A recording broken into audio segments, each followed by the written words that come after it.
Poor cleaner helped an old woman unaware she's the mother of her billionaire boss. The collapse. Mama, stay with me. Hang on. You'll be fine. Kioma's voice shook as she cradled the old woman's head on her lap in the middle of the crowded Lagos street. Sweat trickled down her brow, not from the evening heat, but from panic. The woman's lips trembled, her breathing faint. Her eyes fluttered shut, and for a terrifying second Kioma thought she had lost her. No, no, no, don't you dare leave me, she cried, patting her cheek gently. Somebody help me, please. But the crowd only looked. Some whispered, some shrugged, and others kept walking. No one moved. Kioma bit her lip hard, fighting back tears. She had no money, no power, and no family to call for help. But she had something far stronger: determination. With trembling arms, she lifted the woman, dragging her toward the roadside. She waved frantically at passing cars. Stop! Please help us! Most drivers sped past, shaking their heads, until finally a taxi screeched to a halt. Driver, hospital! Kioma shouted. The man hesitated, eyeing the woman's frail body. Madam, I know Juan Wahala. Oh, Kioma's voice broke. Please, she's dying. I'll owe you my life. The driver sighed, unlocked the door. Kioma helped the woman inside, holding her close, whispering desperately, You'll be fine, Mama. I promise. Just hold on a little longer. The car sped away, weaving through traffic. Every bump made Kioma fear she'd lose her grip on the fragile life in her arms. She pressed her ear close to the woman's lips, relieved to hear the faint, shaky breaths.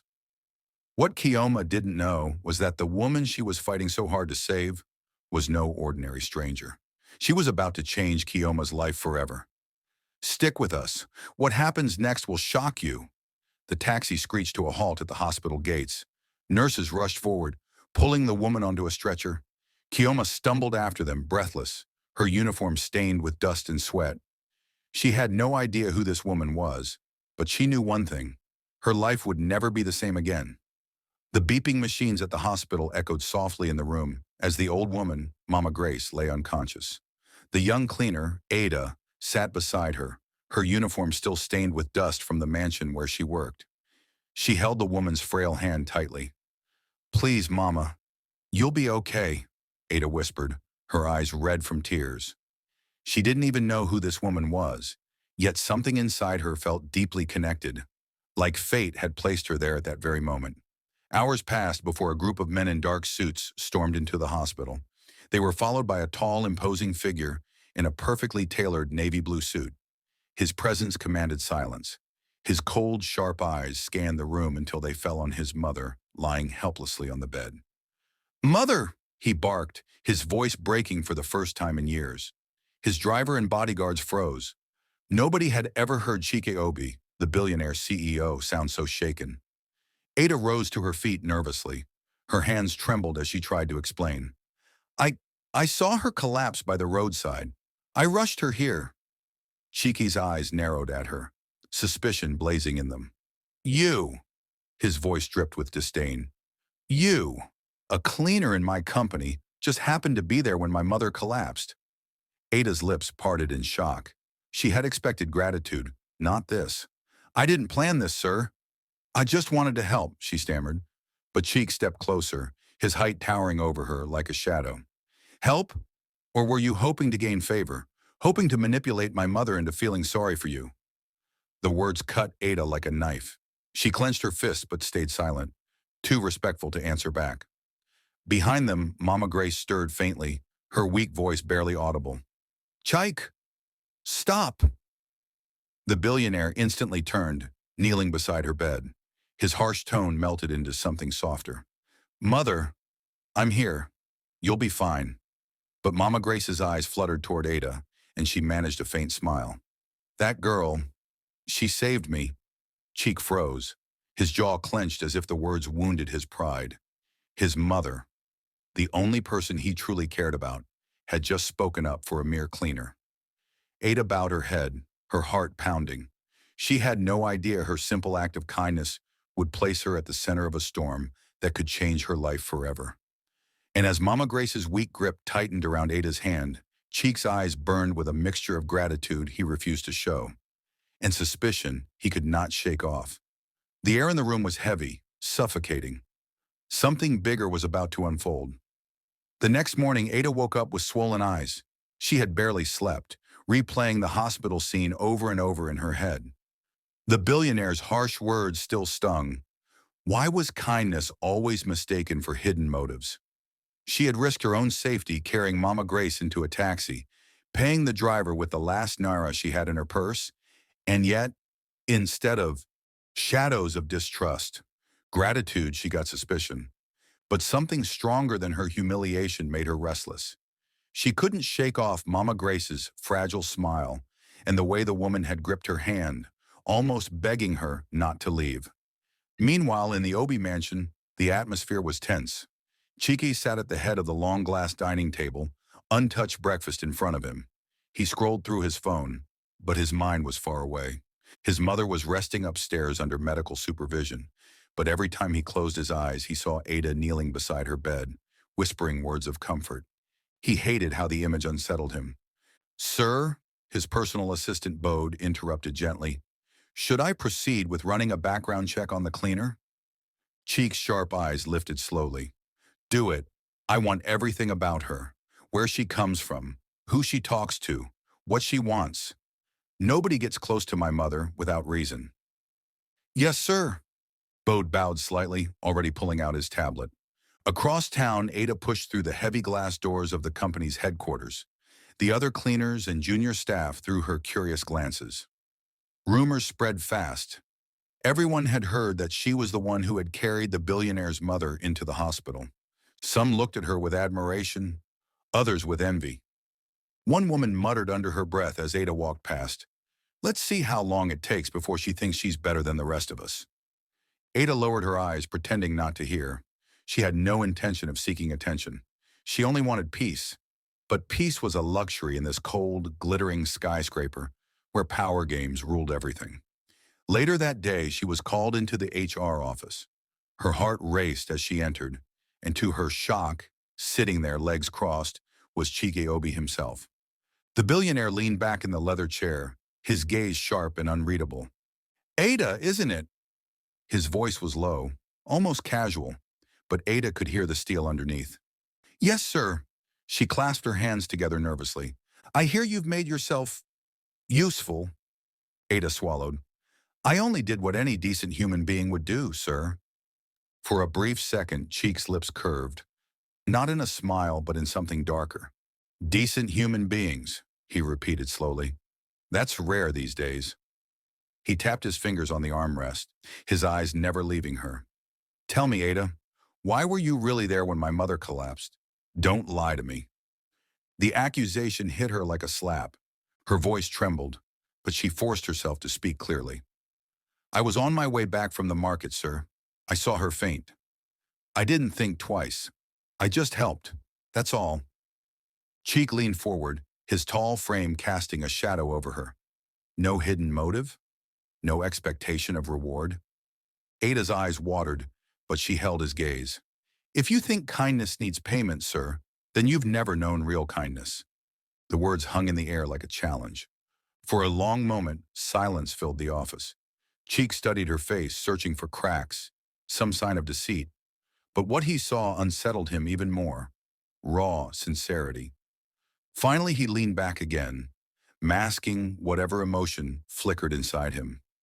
"You may leave." Ada exhaled shakily, bowed, and hurried out of the office. But as the door closed, Cheeky remained frozen in his seat, his chest tightening with something unfamiliar. Suspicion, mixed with curiosity. That night, Bode returned with files. He dropped a folder on Cheek's desk. "Sir, I ran the background check.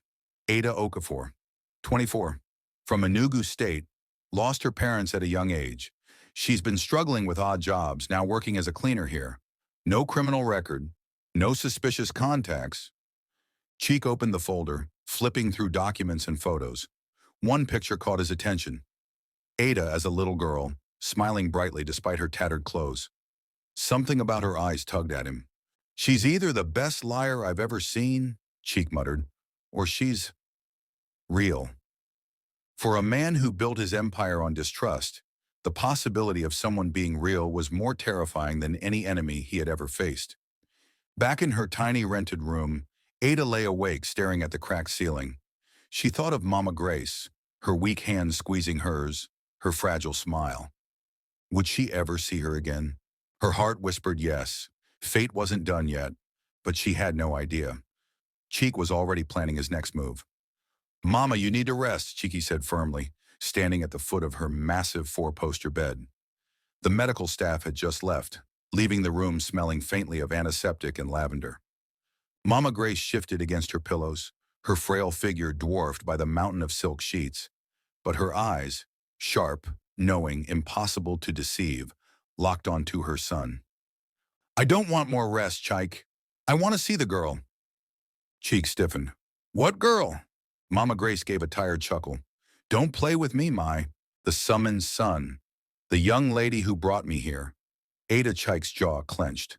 Mama, you don't know her. People like that. People like that? Mama Grace's voice, though soft, cut through him like a blade. Do you mean kind people? Compassionate people? The kind you've forgotten how to trust?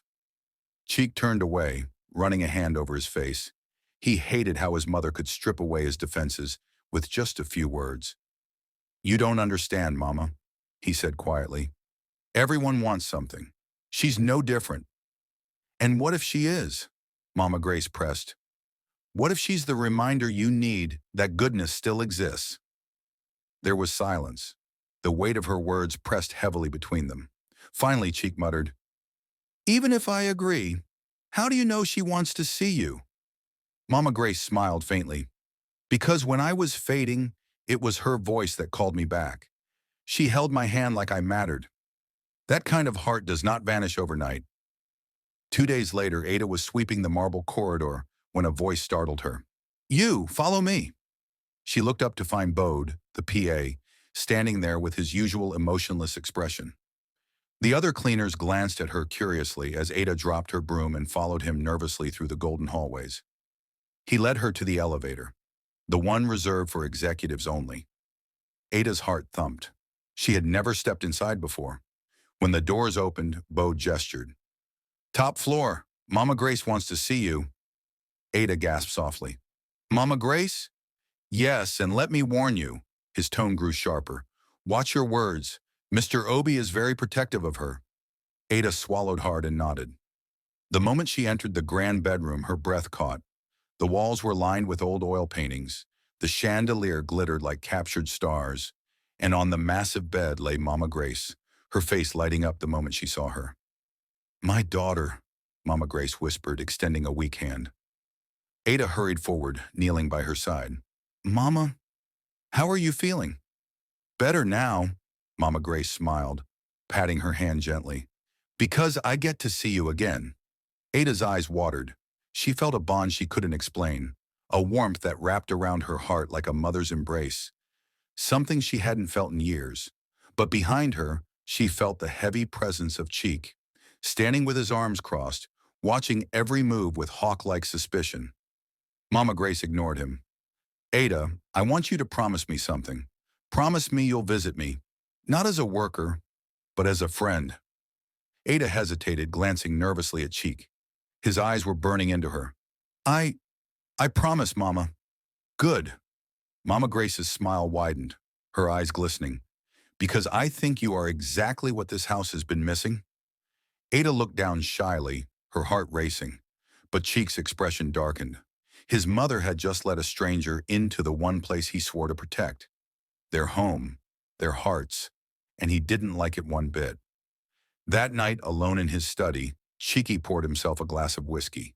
His mind refused to rest. Ada, the girl with no money, no background, no power. Why did his mother cling to her so easily? Why did he keep seeing her eyes when he closed his own? He slammed the glass onto the desk. Number.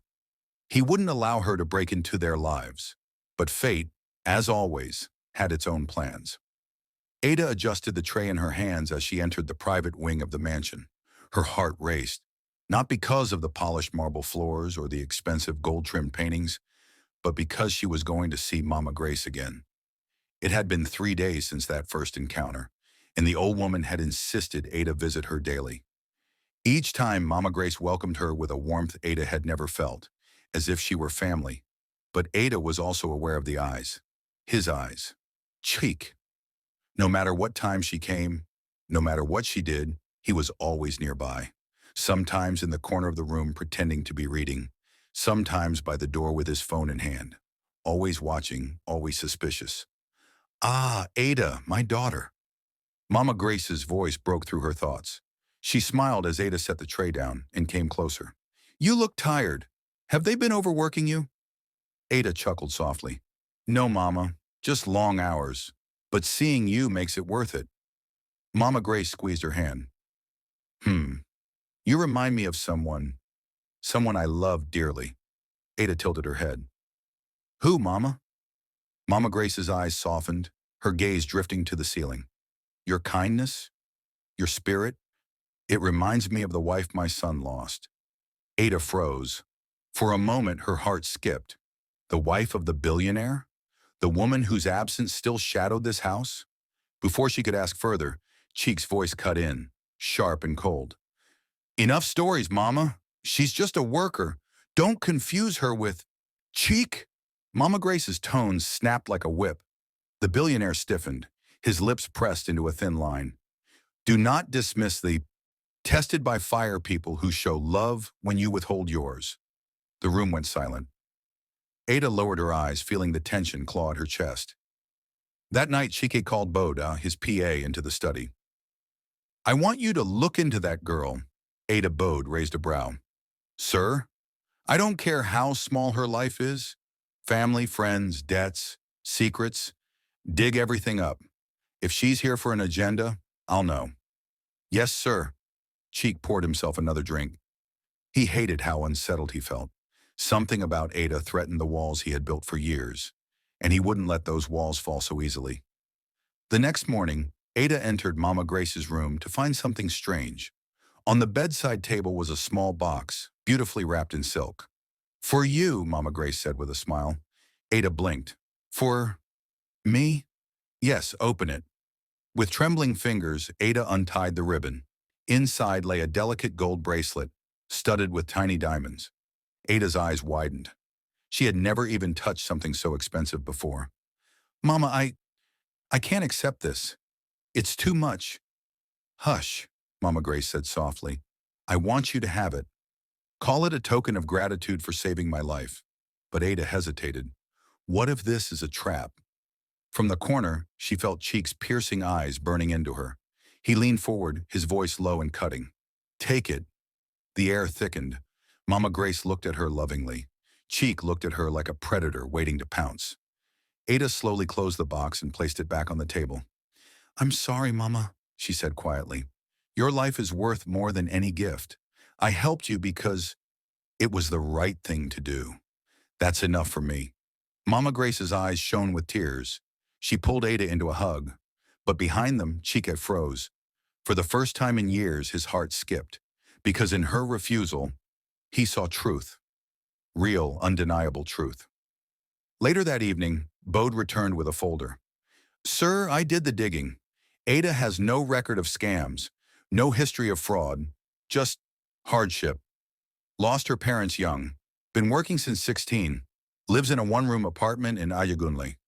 No scandals, no hidden motives. Cheek flipped through the papers, his face unreadable. So, she's clean? Cleaner than most people you trust, sir. Cheek closed the folder slowly. His mind raged with conflict. He wanted to believe she was just another opportunist, but reality was painting a different picture. For the first time in his life, the billionaire felt something dangerous. Doubt. And buried deep beneath that doubt, something even more dangerous. Hope. Stay with me, Mama. Hang on, you'll be fine. The words echoed in Ada's mind as she walked into the mansion one evening. She had whispered them weeks ago when she first saved Mama Grace's life. And since then, everything had changed. But tonight, something felt different. The air was heavier. The mansion was too quiet. Even the guards seemed uneasy. She carried a basket of fresh fruit she had bought on her way and headed toward Mama Grace's room. Just as she turned the corner, she froze. The door was open, and voices drifted out. Cheeks, low, hard, Mama Grace's, softer, tired. She stepped closer. "You've hidden things from me for too long, Mama," Cheek's voice thundered. "Who is this Ada really? Why are you so attached to her?" Mama Grace coughed weakly. "Cheek, must everything be suspicion in your world? Not everyone is here to hurt you. Some people simply care." "No!" Cheek's hand slammed against the table, making Ada flinch outside the door. "Every woman that walks in here has an angle. They smile, they serve, they pretend, then they strike. You think I'll let one slip through again?" "She's not like that," Mama Grace whispered firmly. Ada's heart pounded in her chest. She didn't want to eavesdrop, but her feet wouldn't move. And then, the next words shook her world. "Do you know why I trust Ada?" Mama Grace's voice trembled. "Because she has the spirit of your father. Because she reminds me of the family you've forgotten. Do you know why she rushed me to the hospital that night? Not for money, not for favors, but because her heart is good. Just like—" "Enough, Mama," Cheek's voice cracked. "You're blinded by emotion." There was silence. Then Mama Grace's voice dropped, weighted with something deeper. "Blinded," she whispered. "If only you knew, my son. If only you knew the truth." Ada couldn't stand it anymore. She stepped in slowly, clutching the fruit basket. "I'm sorry, I didn't mean to overhear. But please, sir." She looked straight into Cheek's hardened eyes. "Your mother is right. I didn't help her for gain. I helped her because she is someone's mother. And I know what it feels like to lose a mother." Her voice cracked. She lowered her gaze. "I lost mine when I was 10. Cancer. My father, he left soon after. I grew up alone."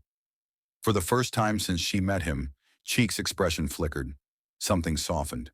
"You lost your mother?" he asked slowly. Ada nodded. "And ever since, I've tried to treat every older woman I meet with the love I couldn't give mine." Mama Grace reached out, her frail hand brushing Ada's. "Do you hear that, Chike? Do you still doubt her heart?" But Chike wasn't ready to surrender. His walls were high, his wounds too deep.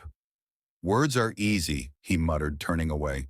"Anyone can play the victim. Anyone can cry a sad story." Ada's chest tightened. But then, Mama Grace straightened in bed, her eyes blazing with a fire Ada hadn't seen before. "Cheek, sit down." It wasn't a request, it was a command. The billionaire froze. Slowly, reluctantly, he obeyed. Mama Grace took a shaky breath. "There's something you don't know about Ada. Something I've kept from you. Until now." The room fell into heavy silence. Ada's brow furrowed. "Mama?" Mama Grace's eyes filled with tears. She reached for Ada's hand, then looked at her son. "Chica, this young woman you distrust, this girl who risked her job, her time, and her peace to save me." She paused, her voice breaking. "She is your half-sister's child." The words detonated like a bomb. Ada's basket fell to the ground, fruits rolling across the polished floor. "What?" Ada whispered. Cheek's jaw dropped, his eyes widening in disbelief. "What nonsense is this, Mama?" Mama Grace nodded slowly.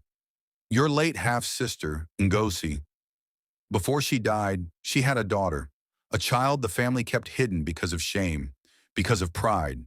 That child is Ada." Ada stumbled back, her heart racing. "No, no, that can't be true." But Mama Grace held her tighter. "It is true, my child. I recognized you the moment I saw you. The eyes, the spirit, the resilience. You are family for once." Cheek was speechless. The world he had built, of suspicion, distrust, cold business walls, shattered in 1 second. The very girl he thought was an opportunist was blood. His blood. "No," he whispered. He looked at Ada, truly looked at her, the curve of her face, the resemblance he had ignored, the truth he had resisted. Ada's chest heaved. "All my life I thought I was alone, and now you're saying—" Her voice broke. "I belong to this family?" Mama Grace smiled through her tears. "Yes, my daughter. You do." The silence that followed was heavy. Then for the first time in years, tears welled in Cheek's eyes. He stood, his chest rising and falling, his hands shaking. He wanted to deny it. He wanted to push it all away. But deep inside, he knew. He walked toward Ada, stopped just inches away, looked down at her trembling figure, and whispered, "I'm sorry." Ada gasped softly. The billionaire who once looked at her with suspicion was now looking at her with something else entirely: vulnerability, regret. That night changed everything. The story of Ada the poor cleaner didn't end as just another tale of kindness. It became the story of a daughter rediscovered, a family mended, and a billionaire learning that love sometimes comes from the most unexpected places. Life has a way of testing us through the people we least expect. Ada's kindness restored a family broken by wealth and pride. Parents, never let suspicion blind you to truth. Children, never let hardship erase your compassion. For in one act of kindness, destinies can change forever.